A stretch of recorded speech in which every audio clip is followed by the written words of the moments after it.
Hi, everyone. I am Kelly, and this is Vote Her In. Vote Her In is a collaboration between Two Broads Talking Politics and Rebecca Sive, who is the author of Vote Her In, Your Guide to Electing Our First Woman President. So I am going to turn it over to Rebecca now to introduce a returning Vote Her In guest that we're so excited about. Hi, Rebecca.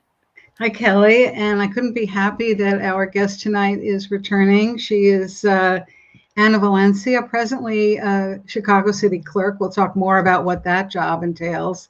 And she's also at the moment running in the Democratic primary for Illinois Secretary of State.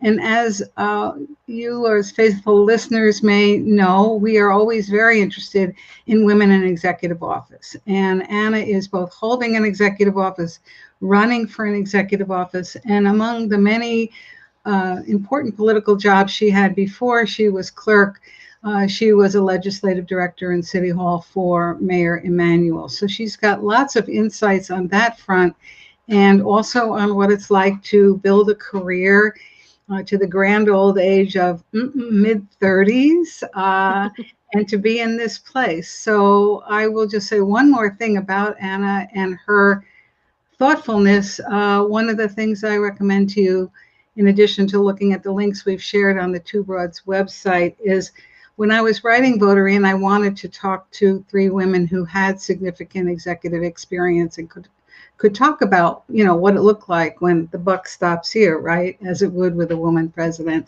And Anna was one of those people, along with our then Attorney General and our state's attorney in Illinois, in Chicago. So I know you'll want to learn as much as you can about Anna after we talk, and so that's one place to go.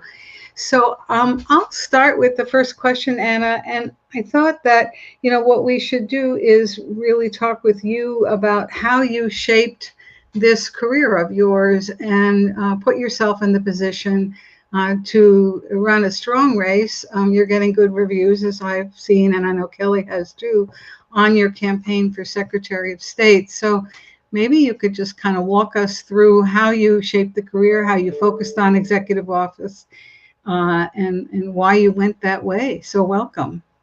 Thank you so much for having me, Rebecca, Kelly. I appreciate it. And one new title that I forgot to add that we have to add is mom.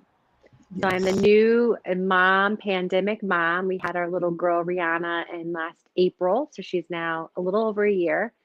And that is something else I've added to not only executive office holder, but mom, which is, I guess, another executive office as it is. But no, really to kind of understand, I guess, my why, where I start always is my North Star and my story. All of us have stories and, why you decide public service. For me, it started really where I grew up. I grew up in Southern Illinois in Granite City, the Metro East, and my dad and mom still live there, lived in the same house for 40 years. My dad proudly stripes our streets. He's a union painter, has been my whole life. And my mom worked at a nonprofit with alternative high school students and teaching teen reach in our two middle schools. And she made just $25,000 a year. They had three kids. And for my sister and I, my brother decided to go in the trades. My sister and I both went to college. I was first in my family to go to college on scholarships and grants at U of I. And I share that because, my parents, we all kind of start at a different starting point in life.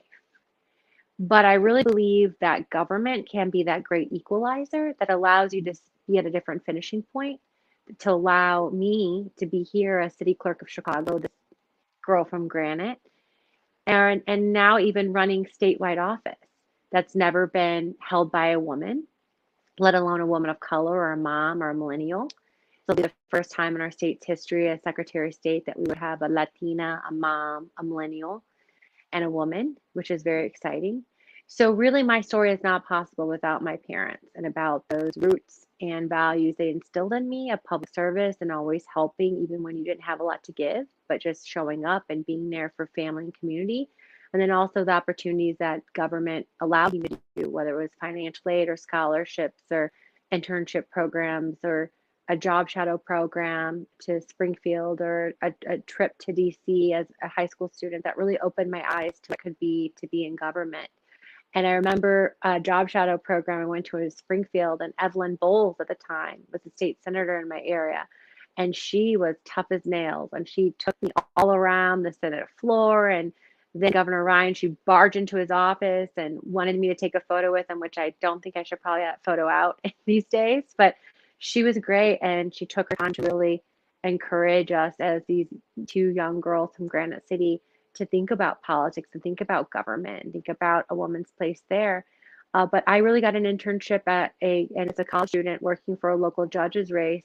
My dad was painting this lawyer's home and talking to the wife and took up a conversation, said my daughter's interested in politics. And that's, I think she asked her husband to hire me that summer. But I loved it, being out at parades and going door to door and helping with fundraisers. I didn't know that was even a career. I didn't even know that was an option. And so that's kind of how I got my start, and moving to Virginia to work in going door to door 7 days a week, living in supporter housing. My dad thinking I was throwing my life away because I had a college degree and doing this instead. But it's worked out. And along my career path, as I moved kind of up in different positions, I just noticed that there are less women around the table of decision making, definitely less women of color. And I felt this pull and need to do more and to continue to lean into what I was kind of putting together. And then once I did get to those positions, bring others with me, because that's what it's about, building a bench. So once I had the power to hire my own team, I searched and found women and talented women and women of color, and I invested in them my time and talent and energy of, how to approach this, how to ask for a raise, how to navigate sticky situations with elected officials, how to brief a principal, all these things that you need to know to be successful. And so really executive office or running for office was kind of not what I thought I'd be doing. But in 2016, the world changed for all of us. And I remember the day after, I remember being at Susana Mendoza won statewide as comptroller. I remember being at her election night party, so excited. We elected a Latina, elected Tammy Duckworth that night. And then the world came crashing down as we saw Hillary lose.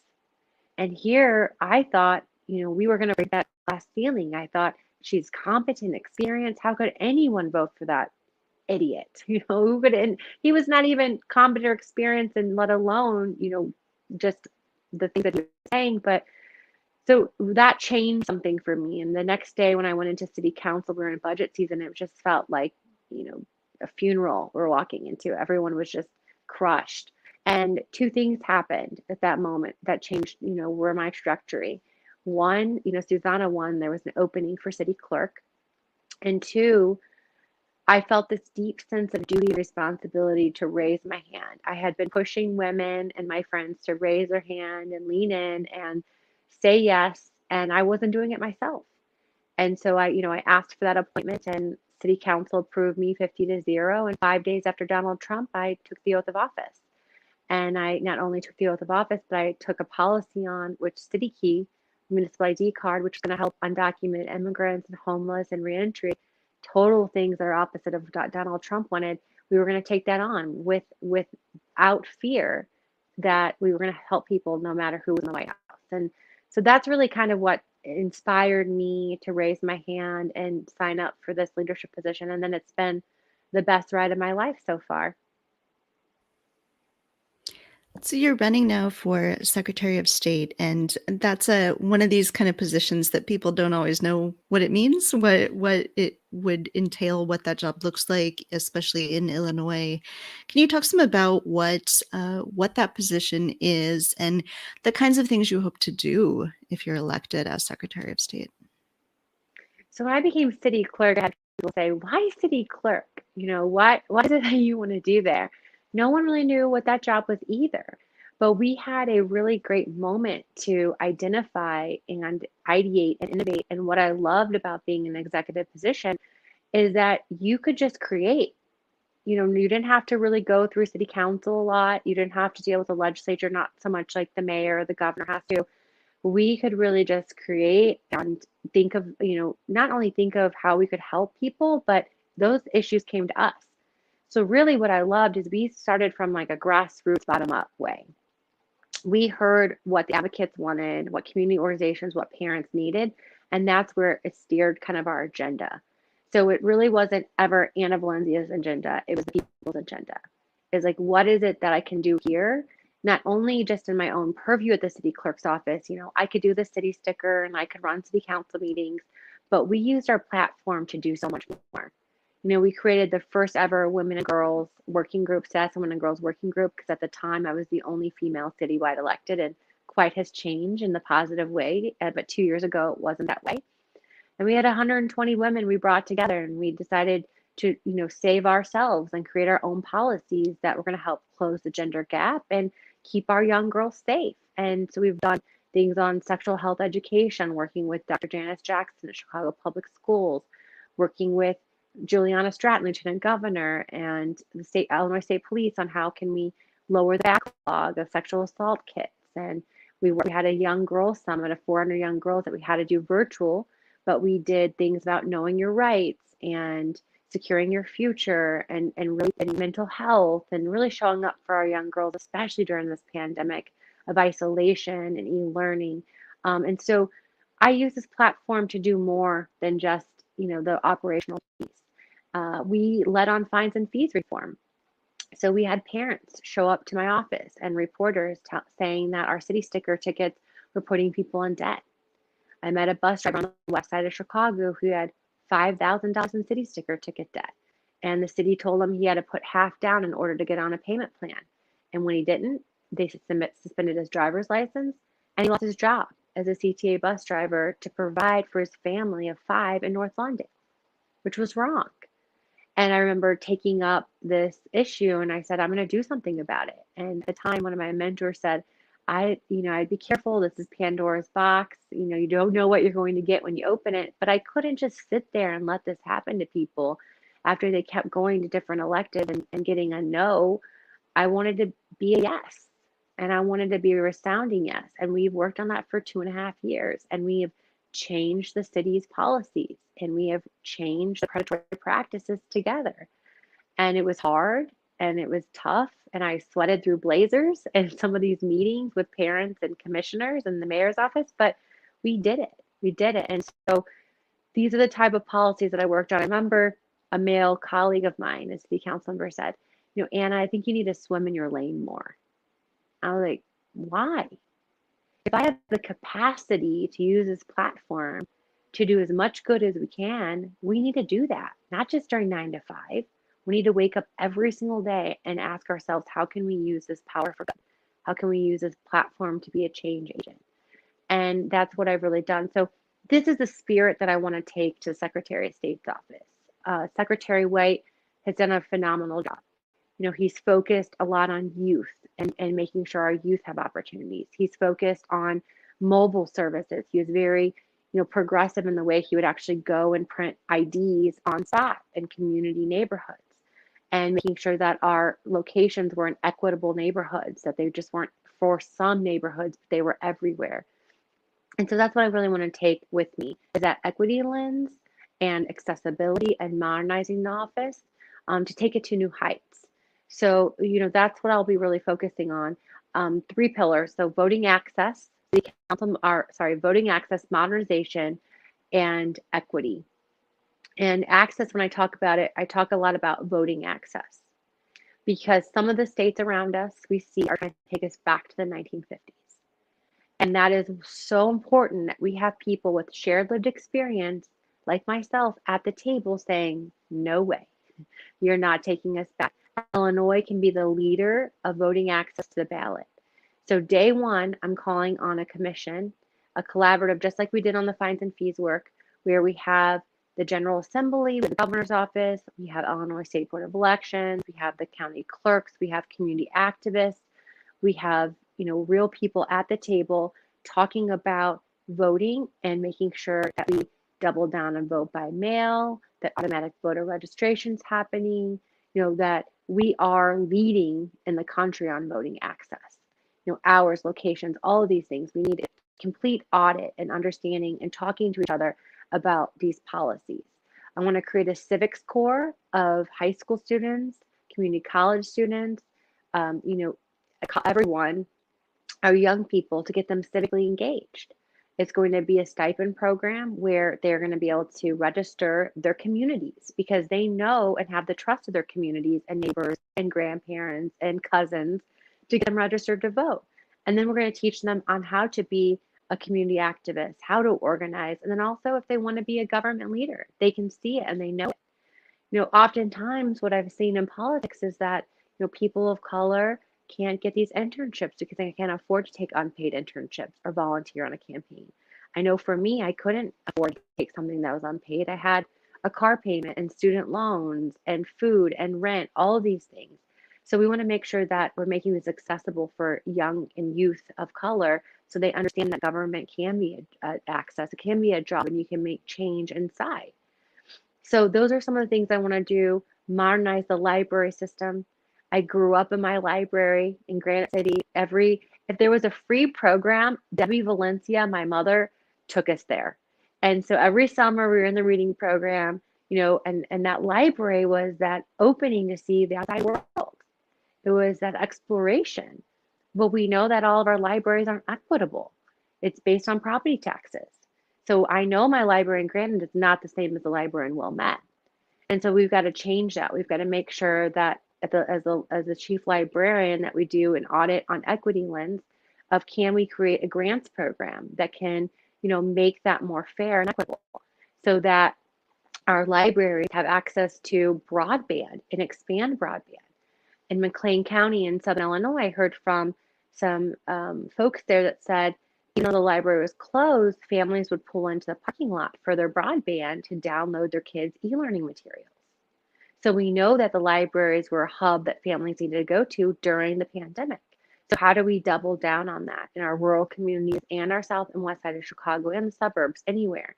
So I want to bring a grants program to not only do capital grants, but technology investments so that everyone can have a maker's lab, a digital lab, broadband, all the things that we need for our kids and our adults to be successful in this, 21st century.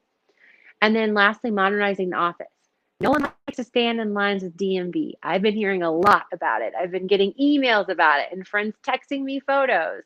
And I will say that the pandemic has really shown the need for technology investments and infrastructure that government was not ready for. My office was not ready for it.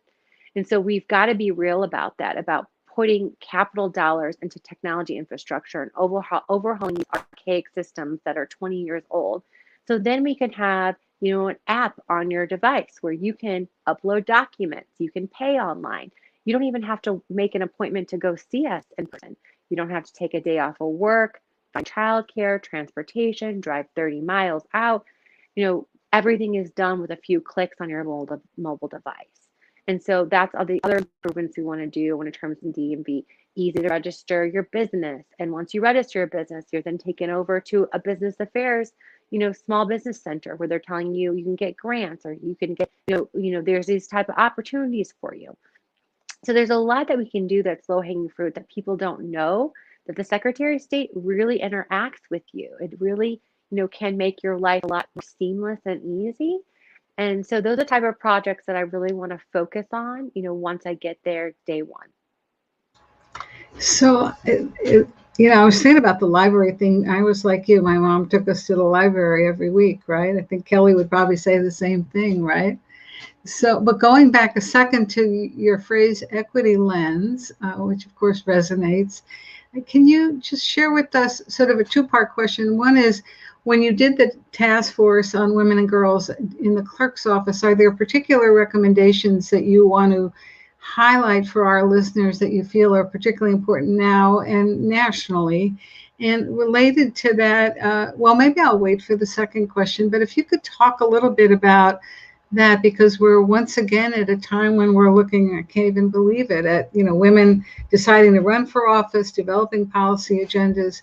What would you say to them about the policy recommendations you think are key? So as we kind of come out of this post-pandemic world, we have to have an honest conversation about how we're going to support working moms and women that want to run for office, that want to get back in the workplace. I saw a staggering number that I heard. It was like 2 million women left the workforce in 2020, Yes. the highest since 1988, I believe. And so we have to ask ourselves now that we're in a position of power and change to do it, and we have 3 women leading City Hall, how are we going to support women coming back into the workforce? How are we going to allow them to thrive? So I think there's a few things we definitely have to talk about. Paid leave, paid leave, paid leave, paid leave. We've been talking about that at a level. I know they were very close to a bill in the state house here in Springfield, but we have to get serious about paid leave. And that's not only for helping women with young children, but helping people even take care of, family members. A lot of times it's on the woman to be the caretaker of their parents.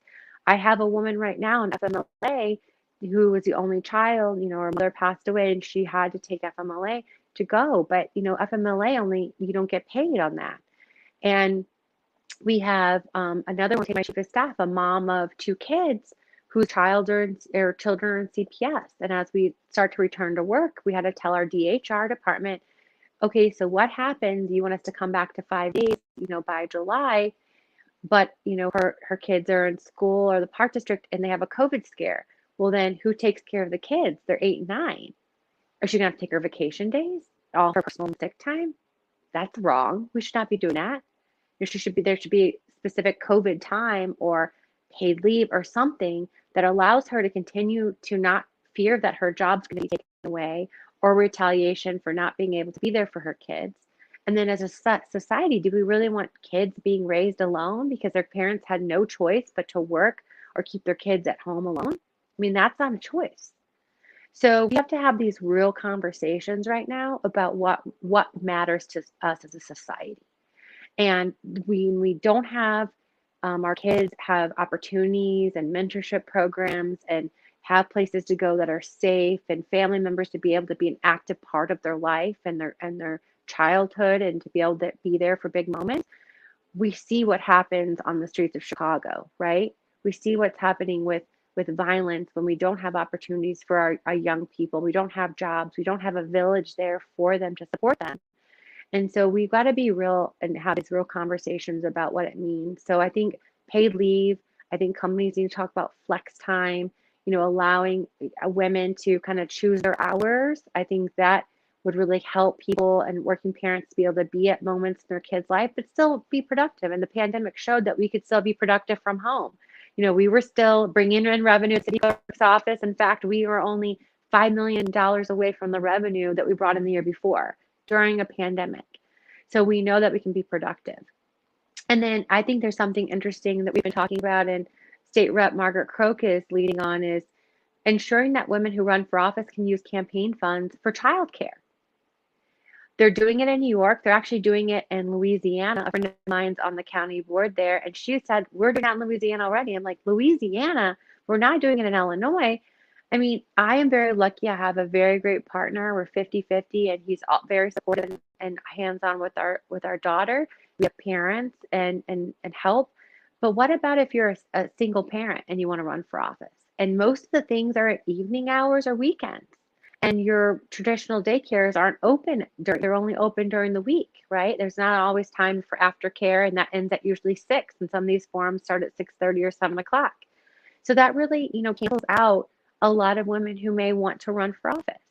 And so we've got to change the rules and make it, we're not asking for a handout, but a hand up or equal playing field. Just an equal playing field.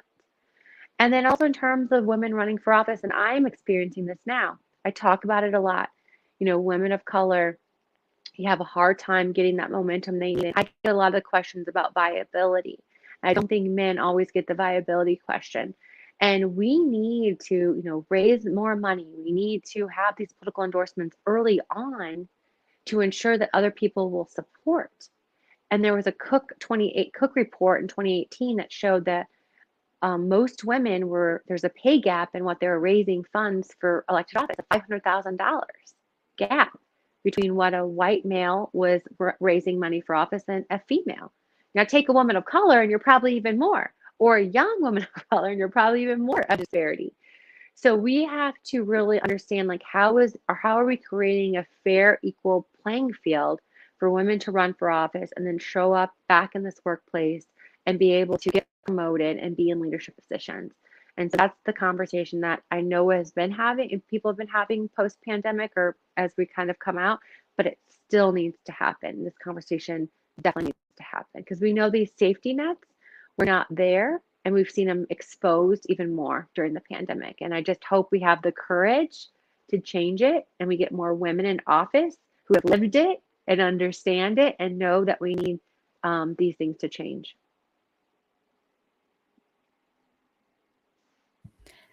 So you were talking some about campaigns, the campaigns running in the state, things like that.